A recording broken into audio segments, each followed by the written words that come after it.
Oh god, les gars! How's I feel? Creatures lie here, looking through the windows. How's I feel? Creatures lie here, looking through the windows. Yop tout le monde, c'est Gotaga, on se retrouve aujourd'hui pour une nouvelle vidéo. On est sur Slums avec la MSMC, en tout cas au début, parce que vous allez voir que j'ai très vite changé d'arme, j'ai plutôt passé à la R. Pourquoi? Parce que j'avais rejoint à la partie précédente contre à peu près les mêmes personnes qui sont actuellement dans la partie.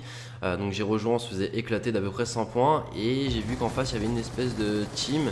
Donc là ils sont plus que 2 mais ils étaient beaucoup plus nombreux à la partie précédente, qui contrôlaient bien Slums. Donc c'est à peu près comment tout le monde joue, surtout quand ils vont en groupe, c'est-à-dire qu'ils prennent soit le point C soit le point A et ensuite dès qu'ils ont réussi à prendre le point B, ils attendent, pour la plupart en tout cas, justement Fontaine, ils ont un contre-map parfait. Donc je me suis dit bon allez, la prochaine partie, parce que c'est encore tombé sur Slums, la prochaine partie je vais vite les rusher avec la MSMC et ça va être inutile, hein. Ils vont me rape, j'aurais mal anticipé le truc. Du coup je vais changer, je vais switcher d'armes et je vais prendre l'AR et je vais jouer à leur propre jeu, c'est à dire que ils vont jouer la tempo à attendre.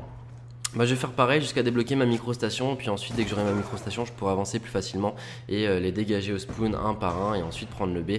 Vous allez voir, je vais faire ça à peu près tout seul il me semble, parce que forcément vu que je jouais tout seul, il y avait à peu près, enfin ceux qui étaient avec moi, ça se voyait qu'ils n'étaient pas non plus en groupe, qu'ils jouaient chacun aussi pour eux, et du coup vu que nos attaques en B n'étaient pas trop coordonnées, bah on se faisait massacrer, hein. Voilà, il attend Top Fontaine, c'était tout le temps comme ça, la partie présente c'était aussi pareil, mais bon, vu que j'avais rejoint à la fin, je me suis dit bon, c'est juste parce que c'est le fin de la partie, mais en fait non, c'est dès le début je joue comme ça. Donc du coup je vais faire ça avec ma microstation et vous allez voir, ça va être une très bonne partie. Il y aura sûrement la nucléaire, je vous en dis pas plus.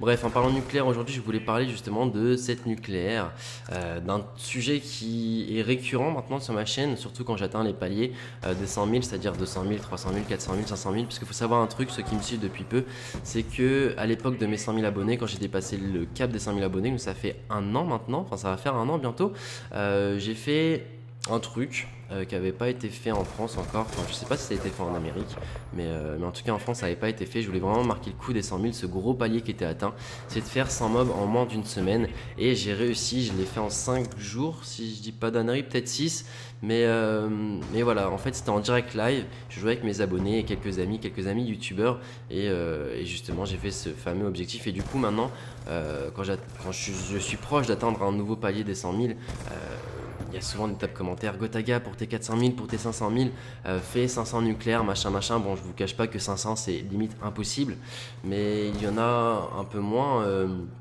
Il y a des commentaires qui sont un peu plus justes, plus ou moins, qui me disent d'en faire 50, d'en faire 100. Donc déjà c'est beaucoup mieux, c'est beaucoup plus facile à réaliser. Enfin c'est beaucoup plus réalisable tout simplement, parce que 500 en une semaine, je vous cache pas, c'est impossible. En tout cas pour moi c'est impossible, peut-être qu'il y a des joueurs qui arrivent à le faire. Pour moi c'est impossible, j'en ai même pas fait 100 je crois depuis que j'ai le jeu. Bon, j'ai pas non plus un temps de jeu très élevé, mais voilà, les nucléaires sur ce jeu sont très durs à faire comparé aux mobs. Les mobs, il y avait surtout le truc spécialiste qui vous aidait pas mal, il y avait vos potes qui avaient des vestes balistiques, etc., qui pouvaient bien vous aider. Il y avait le soutien qui vous aidait pas mal, justement avec ces fameuses vestes balistiques, etc., c'est-à-dire que quand je jouais avec des abonnés ou quoi, même s'ils mouraient beaucoup, ils débloquaient quand même les microstations, les drones, etc., qui m'aidaient beaucoup.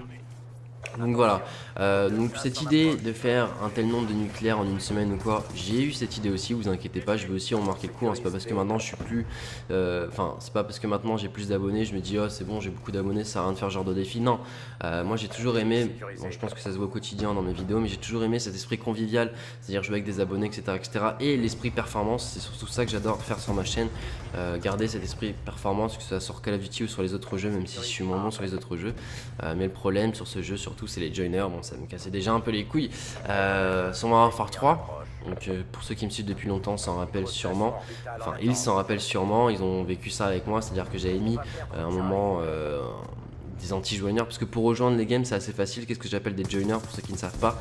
En gros c'est des personnes qui regardent le live et qui remarquent un pseudo assez facile à retenir.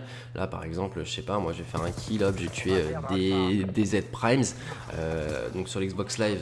J'explique surtout ça pour ceux qui sont sur le PSN, qui ne savent pas trop comment ça marche, parce que sur le PSN c'est différent, mais sur Xbox Live en fait vous pouvez envoyer un chat privé, juste un chat privé et à partir de là vous pouvez l'inviter dans votre jeu, vous pouvez rejoindre sa partie, etc. Alors que sur PSN, si vous n'avez pas la personne en question dans vos amis, vous ne pouvez pas par exemple l'inviter dans votre partie.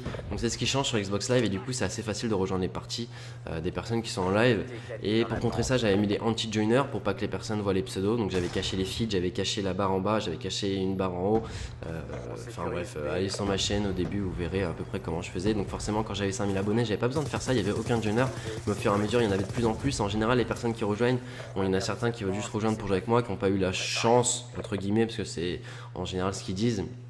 Quand je leur demande pourquoi ils rejoignent la partie, la chance d'être sélectionné pour jouer machin, il y en a c'est simplement pour casser les séries, pour casser les couilles, pour juste péter le délire, pour faire ah regardez Gotaga il est nul, il a pas réussi à faire ses nucléaires, il a pas réussi à faire ses mobs, c'est à dire que je vais avoir 25 duels contre eux et même s'ils arrivent à me tuer une seule fois sur les 25, bah forcément ils auront pété ma série, même si au final ils sont pétés dans la partie, ils sont littéralement défoncés, je vais finir sur un gros score machin, mais j'aurais pas réussi mon objectif de faire la mob ou faire la nucléaire et c'est ce qu'ils veulent, et donc c'est ce qui me dérange. Donc bien sûr j'ai eu quelques idées pour contrer ces joiners.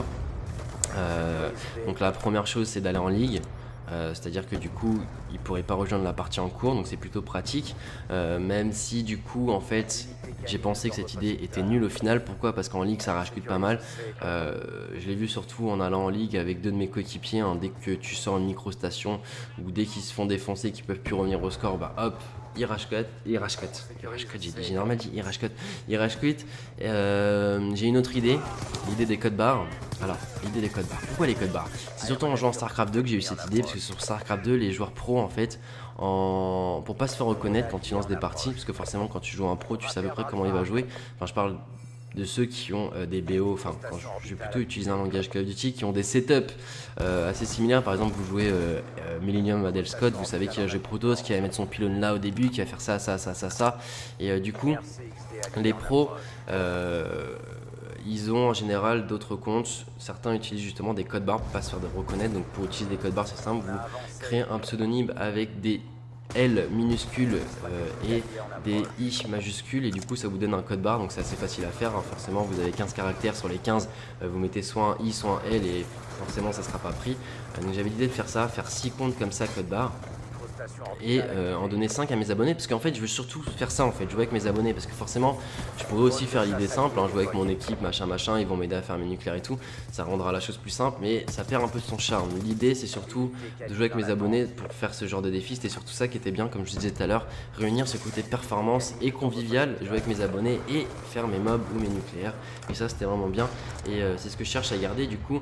Mais cette idée, le seul point négatif c'est comment sélectionner les bons abonnés, parce que forcément tout le monde se fera passer pour des abonnés, pour des bons abonnés je veux dire, mais il y aura une minorité, hein, je ne dis pas tout le monde, au contraire c'est une très petite minorité qui derrière ce masque de bons abonnés fera tout pour casser les couilles, soit quand je lui passerai le compte changera le mot de passe etc, soit invitera tous ses potes pour parce que voilà, l'idée de la ligue j'ai oublié, hein, ça sert à rien, il y aura que des rage quit, et il faut savoir aussi un truc, c'est qu'en ligue il n'y a pas toujours des modes à spawn qui sont présents, c'est à dire que des fois vous pouvez lancer 5 parties en ligue et 5 fois d'affilée ça va être de la recherche et destruction, donc forcément c'est pas top pour faire ce défi nucléaire, donc c'est sûr que j'irai en partie publique.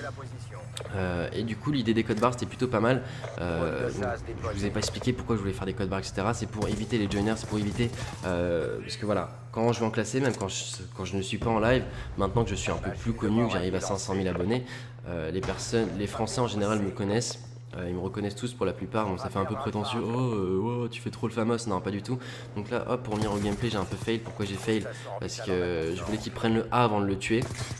Du coup j'ai attendu, il m'a vu, du coup il m'a mis one shot et l'autre d'après il m'a tué. D'ailleurs les DZ, je les soupçonne de me connaître ou de quoi, parce que la partie précédente de cette partie ils voulaient vraiment me tuer, ils étaient pas mauvais. Enfin bref, je disais donc que quand je rejoins une partie maintenant avec mon compte principal à Gotaga, c'est très dur de faire un gameplay, c'est très dur en tout cas faire des longues séries, parce que les Français en général, dès que tu vas tuer un de leurs potes ou quoi, hop, vont tous venir pour te tuer. Ça rend un peu la chose, enfin bien sûr pas tout le monde, hein. Il y en a certains qui jouent le jeu, etc., qui veulent vraiment tuer tout le monde, qui veulent vraiment jouer les objectifs, mais il y a toujours une minorité qui veut vraiment me tuer, machin, me prouver, ah j'ai tué Gotaga, machin. Il y en a même des fois, au final, ils terminent sur un 5 kills, 40 morts, et qui me disent à la fin, ouais, mais je t'ai tué Gotaga. Donc, et bizarrement, quand je vais jouer, parce que ouais, voilà, je sais que certains me diront, ouais, arrête de faire le fameux, machin, t'es juste parano, c'est pas du tout ça. Quand je vais sur un autre compte, parce que je me suis créé un autre compte, quand je vais sur un autre compte, c'est beaucoup plus simple, bizarrement. C'est beaucoup plus simple. Après, il y a aussi un autre truc qui rentre en compte.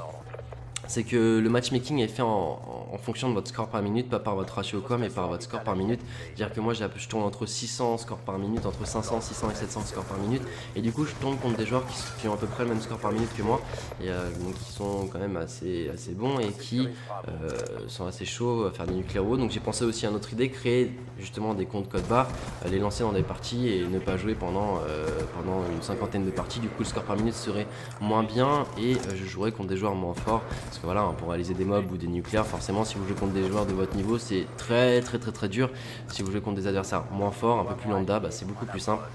Donc c'est les idées que j'ai eues à peu près. Donc dites-moi ce que vous en pensez. Si vous aussi vous avez des idées, n'hésitez pas à m'en faire part. Des idées pour que ce soit plus simple. Quand je dis plus simple, c'est que le défi reste bien sans qu'il y ait trop de casse-couilles, sans qu'il y ait de joigneurs. En fait, c'est pour éviter le plus de joigneurs possible, pour que le défi soit plus simple, pas au côté performance, parce que voilà, faut que ça reste quand même assez dur, mais qu'il n'y ait pas de joiner, qu'il n'y ait pas tout ce genre de choses. Enfin bref, vous m'avez compris. Sur ce, si vous avez aimé, n'hésitez pas à lâcher un petit j'aime, à faire partager, et puis moi je vous dis à la prochaine pour une nouvelle vidéo. Attention, la prochaine c'est la 200e vidéo, donc je pense que vous savez ce qui va arriver pour la 200e. Bref, sur ce, je vous dis à la prochaine. Tchuss les gens.